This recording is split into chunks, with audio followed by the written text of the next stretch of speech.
What up, everyone? Welcome back to another video. Today we have Goofy Horror Movies 3 by Derek FDB. This was 2 weeks ago. I'm a little late on it, but it seemed really interesting to react. So let's get into it, and yeah, let's see how it goes. You know, horror movies could come in many styles. There's scary ones, boring ones, and then the third one, goofy ones. That's right, ladies and gents. Today, once again, I'll be going over some more of the goofiest horror movies I've personally seen. And y'all know the drill. Some of these you may know or even like. Some of these you may not like at all. And in the end, I'll go over one. You didn't like the FNAF 2 movie? I liked the FNAF 2 movie. Well, okay, granted, I like the FNAF movie. I haven't seen the second one. I need to watch it, but I mean, it's not for everyone. It could be more. I heard it could be more like gory and jump scary than it actually is, but you know, you have to remember that it's also I don't know, the goofiest horror movies I've seen in a minute. Without further ado, Ready or I heard about Ready or Not, but I heard some good things about it. Before I even start, let me tell y'all, this movie is good. It's just surprising. Like, you'll That's watch fair. The first few minutes of it thinking it's seriously a regular horror movie, but then it evolves into something else. So in Ready or Not, we follow this couple who are getting married, Grace and Alex. And this girl, Grace, might be the luckiest woman in the world. Because let me tell you, this dude, Alex's family is loaded. They are wealthy, stupid wealth, bidets and golden toilet paper type of wealth. The Leto Masses, a family that got their fortune off selling board games.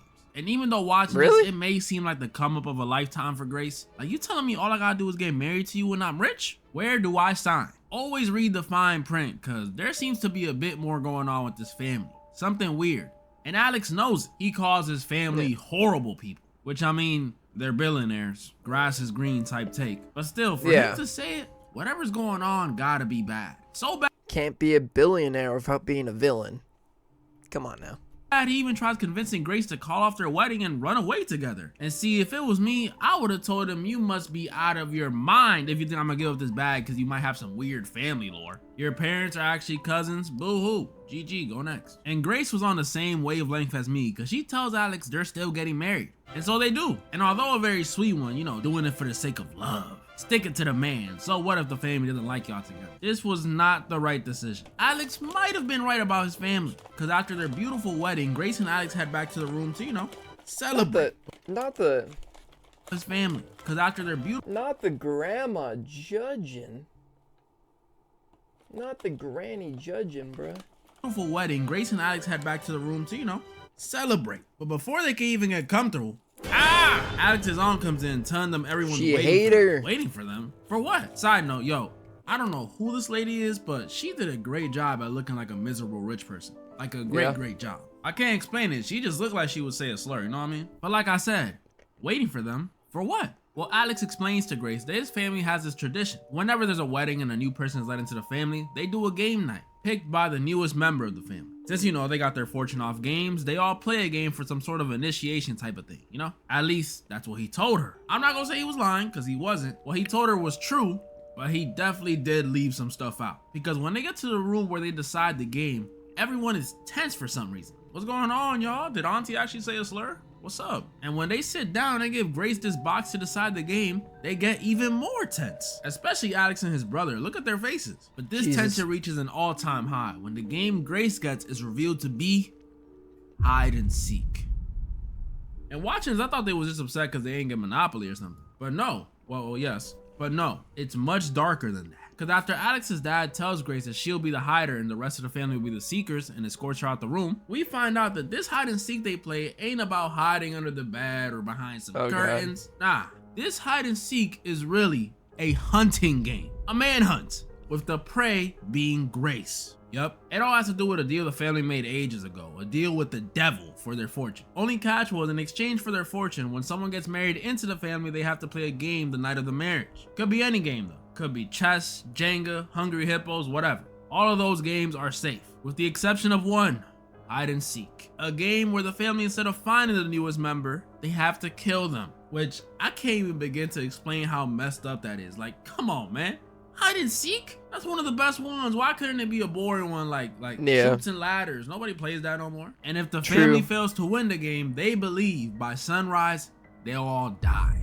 Now, I know what you may be thinking. Well, this stuff sounds intense. How could this be considered a goofy movie? Well, I'll tell you. It's because all that stuff I just said is within the first 10 minutes before we really even see anything. But once the game starts, bro, this family is full of a bunch of idiots. Like, the movie straight up turns into damn near a comedy movie. We got Alex's sister running around accidentally killing maids and doing bumps mid-hunt. His aunt from earlier on go mode with a battle axe like she's a freaking Thor from Infinity War.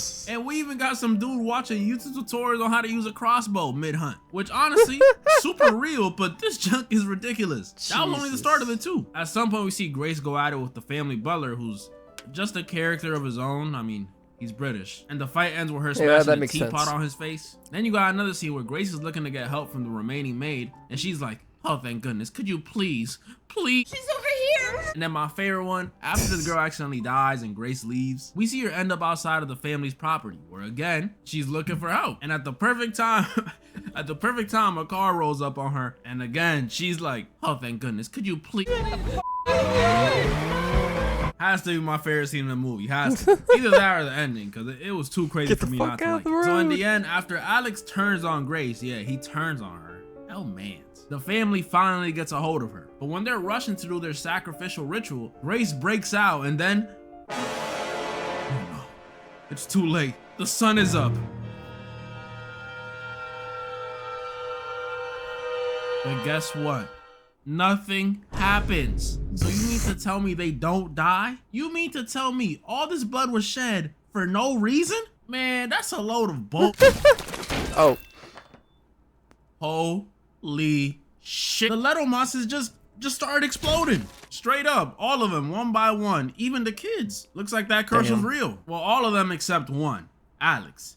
And remember how I told y'all he betrayed Grace? Well, now it's time for revenge, because Grace tells Alex she wants a divorce. And that's the ending. After that, Grace just walks out the burning mansion and pops a cig and starts orifying. I'm not gonna lie, she got it. I know some of y'all didn't find that goofy, but let's not forget, I don't blame her. y'all, that was only the first movie. Okay. This one I Like I I can said, see being that's only the goofy. first movie with the vid. A movie similar to Ready or Not, but even more ridiculous, is Happy Death Day. And to me, this Just by the title alone, barely looks like it's gonna be categorized goofy. horror. Barely. In this one, we also follow a blonde-haired, blue-eyed lady, but instead of it being a newlywed, it's a college student named Tree. Yeah, her name is Tree, like a tree. And while Grace from the What up, my tree? Aha. Sorry. last movie seemed like a kind soul, you know, for all that madness, this girl Tree is kind of a total bitch. I'm serious too, like she's not the best person. First of all, today is her birthday, right? Happy birthday. And the ringtone she has, horrible. Hey, it's my birthday, and I ain't gotta pick up the phone. Like, come on, bro, horrible ringtone. You gotta be a bad person to have it. Then she ignores her dad's birthday call, which is like, come on, man. That's Pops. She tells this dude he got the shrimp. She's a part of a sorority. She throws out her friend's cupcake. And she's a part of an affair with this doctor. Oh on, my man, God. That's foul. You telling me that other dude was competing with Isn't she a teenager? the doctor? Of course he gonna lose. Tree is not the best person. The only thing I'll say that she did that was supposed to seem mean, but I didn't really find mean, was not signing some global warming petition this lady tried to give her. Because if it was me, I'm not signing that junk either. Yeah, it's a noble cause, but you think Toyota higher ups gonna stop producing cars? Because, oh my goodness, look how many signatures this petition got. No, them petitions ain't even gonna make it off campus. I say, if you want real change, start walking everywhere. That'll show them. But yeah, point is, Tree is not the best person. But her karma was about to catch up to her. Because that night, while she's on the way to a freaking frat party, man. Oh, God. Tree hears music coming from under the... I'm gonna say this. In high school, I could not do parties. I never went to party ever. Like, I went to some, like, my neighbor's friends' party. Like, my neighbor's parties. Because, you know, we're friends, but we weren't really. We're just neighbors. But other than that, I never went to a party. One, I was never invited. I was the kid that was bullied by the same person for 3 years, never stopped, and then everyone in the school hated me because I was a disturbed child. But anyways, yeah, I frat parties never interest me. Never once cared about it. Even when I was young, I was like, no. I'm not going.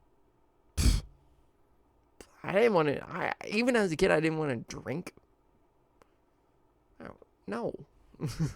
It's Bridge, and it's a horror movie, so you know they gotta do some dumb stuff. Yeah, Tree, let's just walk towards the fucking music box in the middle of the dark under construction tunnel. Yeah, let's do that. I don't be. I mean, if I see something like that, I'm hitting the dash. Understanding this stuff, like you would think she would know, because girls are usually more cautious, but nah.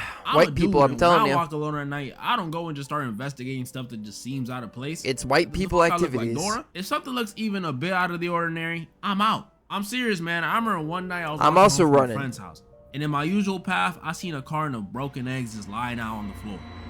I turned my ass around immediately. Who the hell is dropping pasteurized eggs at 11 p.m.? I don't know who, and I wasn't trying to find out. But Tree wasn't thinking like that. She went up to this music box without a single thought in her brain, just thinking it was a prank from some college dude. But when she turned around, things got a little more unsettling, because she saw a dude in a freaking baby mask just staring at her. And I mean really staring. And as goofy as his mask looks, and as much as I like to play the tough guy, I would be shitting myself in this situation. Oh yeah, I'm hitting that dash immediately. Well, at first she actually thought it was still a prank, but when the baby ain't saying nothing and just stood there, Tree immediately pulled the, all right buddy, I'm calling cops. And surprisingly, it worked. It's what she thought. Tree starts running for her life, and of course, horror movie stuff. I would have run before. The dude catches up to her, pulls her head back, and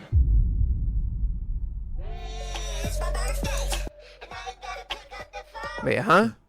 What's going on? Oh, it was all a dream, is what I thought at first. But when Tree starts seeing all the same stuff from the dream, I started to get a little suspicious. Dude's friend coming in asking if he cracked just like the dream. Same global warming petition lady coming up to her just like the dream. Even the dude she said got the shrimp approaches her again, just like the dream. What is going on? Even Tree was confused. And this is how you know Tree is not a good person, because dream or not, she does not eat her roommate's cupcake again. But yeah, this is like the biggest case of deja vu ever.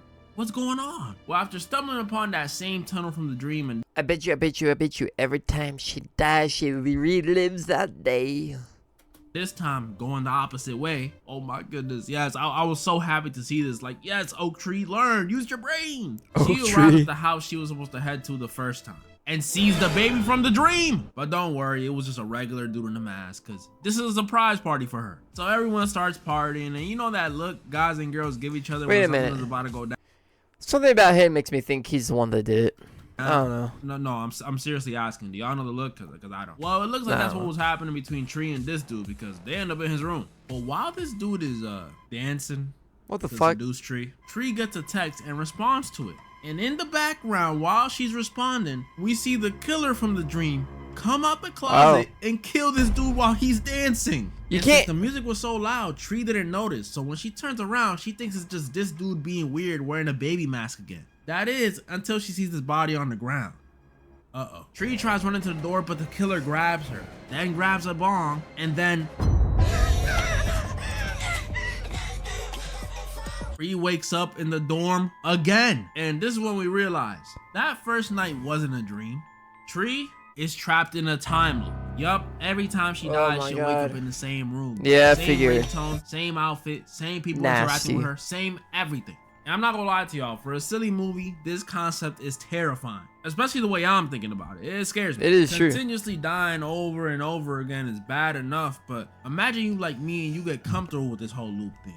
That's the worst thing that can happen. Cause I know myself, I'll just start trying stuff. I'll start using it as a checkpoint, that way I could do random bold stuff, cause you know, nobody gonna remember. But then the one day I wanna try something really crazy, the loop stops and I can't reset no more, and I'm in the middle of a Walmart naked. That junk will be scary. But as scary as it is, I told y'all, this movie is just like Ready or Not. It tackles it in a unique way. Because after Tree discovers she's in a loop and the only way to get out is by killing the killer, we get a compilation of her doing process of elimination bars by repeatedly dying. We see her get drowned, stabbed, hit by a bus. She dyes her hair for some reason, hit by a bat, walks around naked for some reason. I told y'all it was a good idea. Self-delete. We even see her get blown up, all while Demi Lovato is playing in the back for some reason.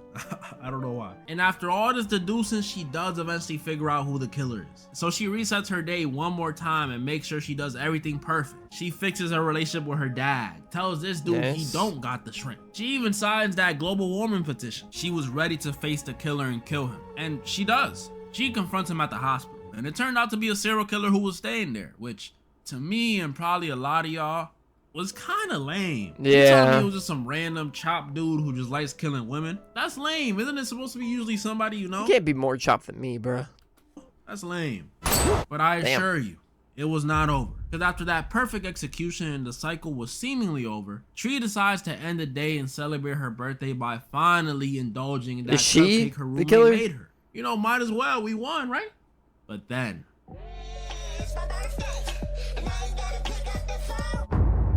again? Cycle reset again. First time seeing this, I was shocked. How? Why? She got the killer though, right? Is she trapped? Tree was flipping out. She goes back to her dorm scrambling and her roommate's confused, telling her to calm down and just have this cupcake. We were talking about a cupcake. Does it look like I want a cupcake? I already ate it last night. The loop reset because Tree died again because the cupcake was poisoned. Yup, that's right, ladies and gentlemen. The killer was her roommate the whole time. Oh my god. And the other dude is still a serial killer, but it's her. All those times she got murked earlier, the stabbing, the drowning, the bat, the car blowing up, it was all her. And since she works at the hospital, she planted the mask on the serial killer so it could look like it was him doing it.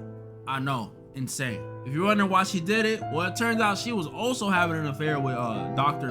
over here. And she hated how much more the doctor likes Tree than her, which you want to kill her because the married guy prefers her as a side piece over you as a side piece. Jeez. That just sounds like a skill issue, both right? teenagers. It ain't Tree's fault you third in rotation, bro. This one ends with Tree kicking her roommate out the window with zero consequences, by the way. I don't know how she's gonna explain that to the cops, but I'm effing. And Tree lives happily with that dude from the dorm for about a day, because there's a sequel, but I ain't going over it today. Plus, that sequel is not as ridiculous as the last movie I want to go over. But before I go over that one, real quick, I gotta talk about a horror movie that was not only more ridiculous than Tree over here, but disappointed me crazy.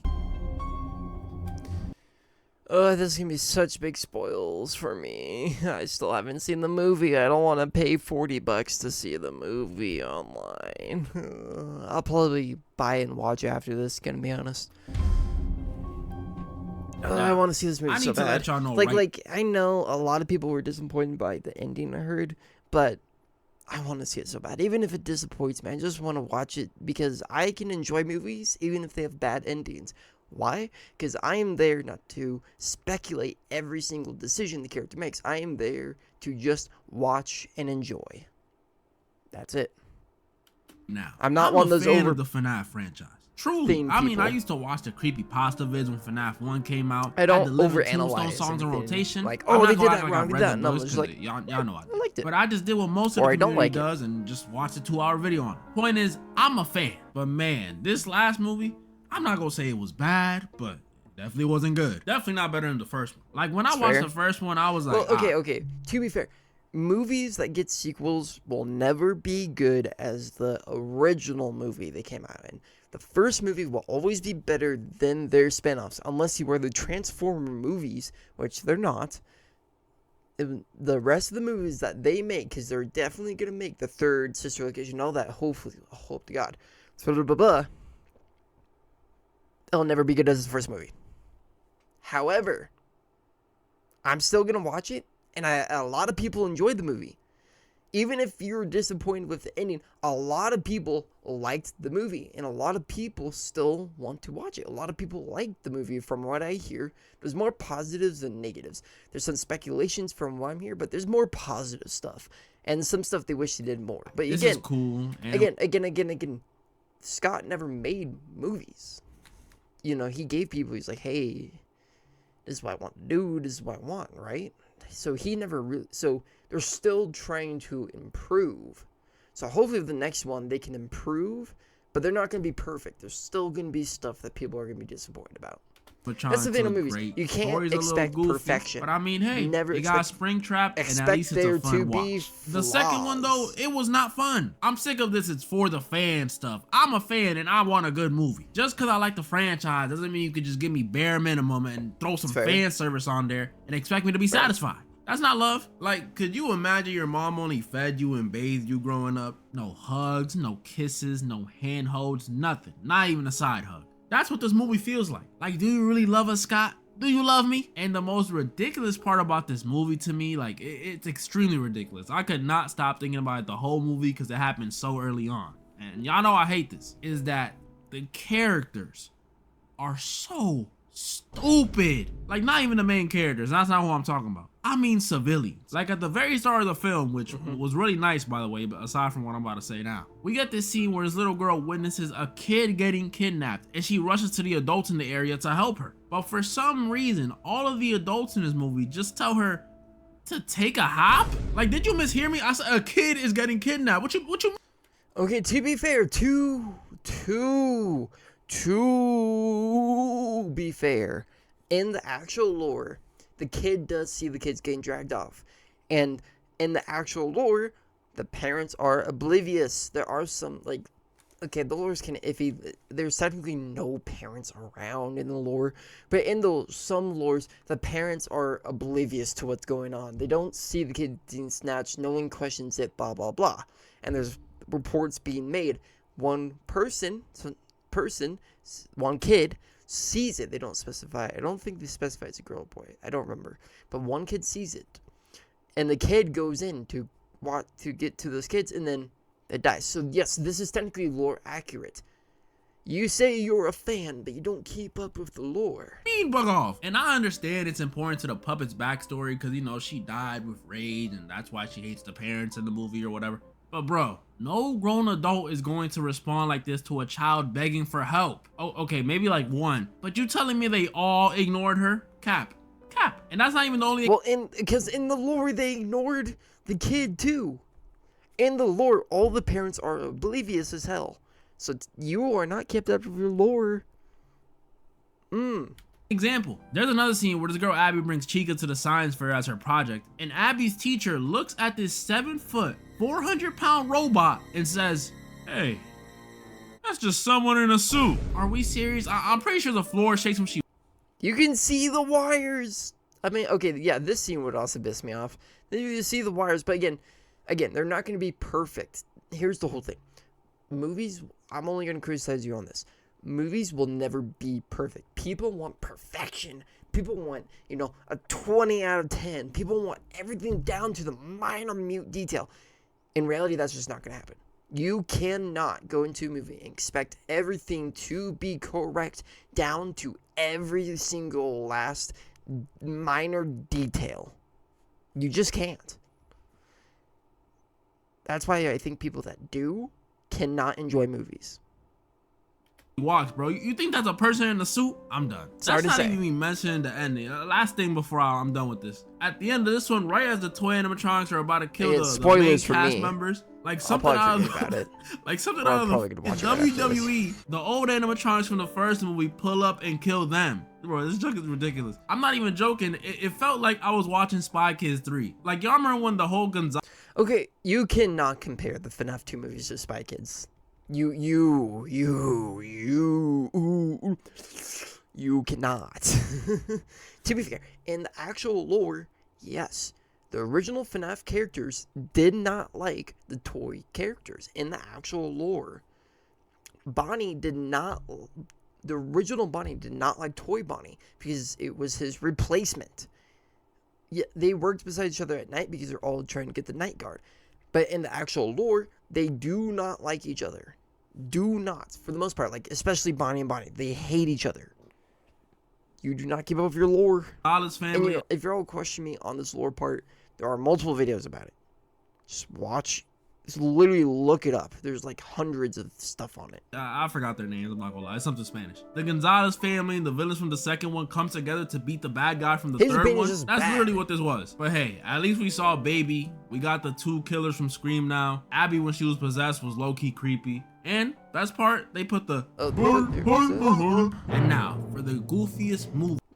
Oh, that actually did look kind of creepy. I still want to watch it though. I just don't like scary movies. Like FNAF is the only like horror movie that I can watch because since I was traumatized since I was a kid, like I hated Halloween as a kid, and it definitely made it worse when I was 6 years old. No, sorry, 10 years old, watching the Alien vs. Predator because I thought it was a different movie. It scarred me for life. I cannot do scary movies.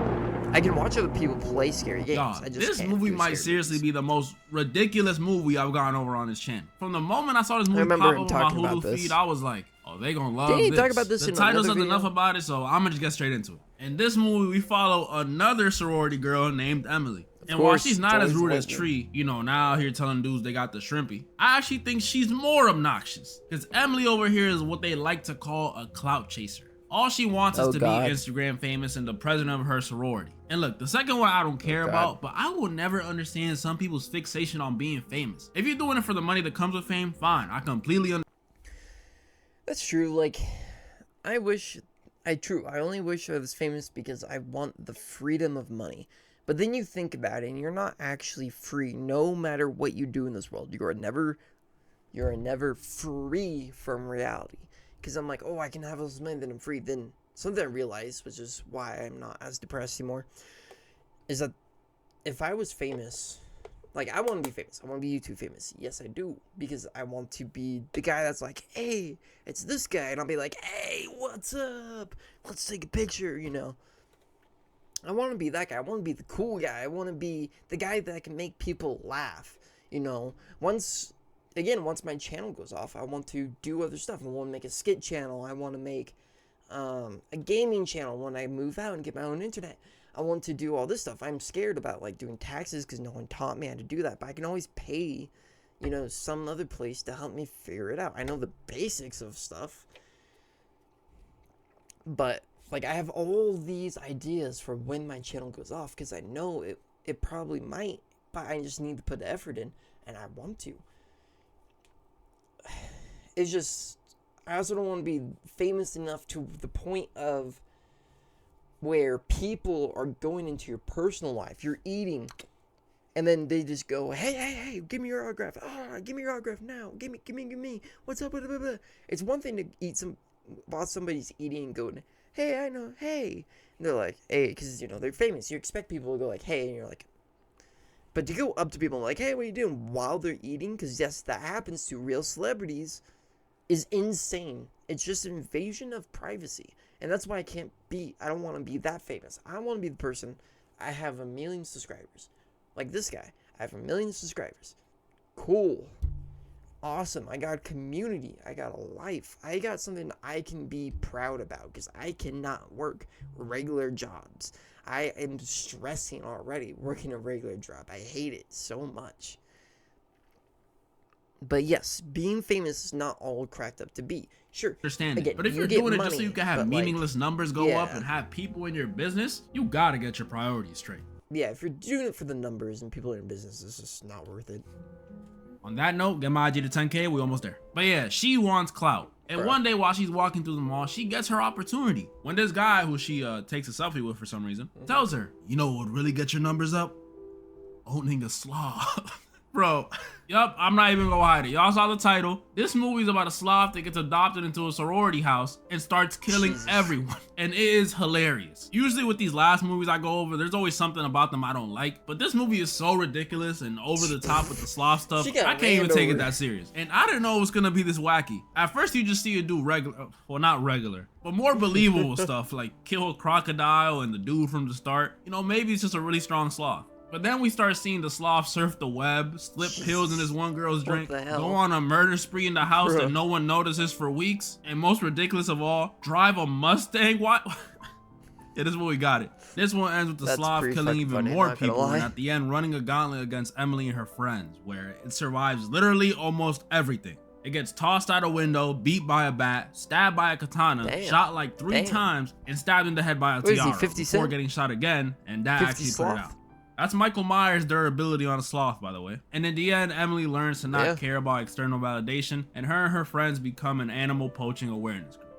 Peak cinema. That's pretty much all the movies I wanted to go over today. Comment down below the ones you guys thought was the goofiest, and comment down below some more goofy horror movies for a part 4. Doing this series to the day I die. And also, I'm thinking of doing another confessions vid soon, so be on the lookout for Google Forms in the community tab, my IG, or the Discord, or maybe in the comments. I'll see how lazy I'm. And moral of the story, it's my birthday. Okay, bro.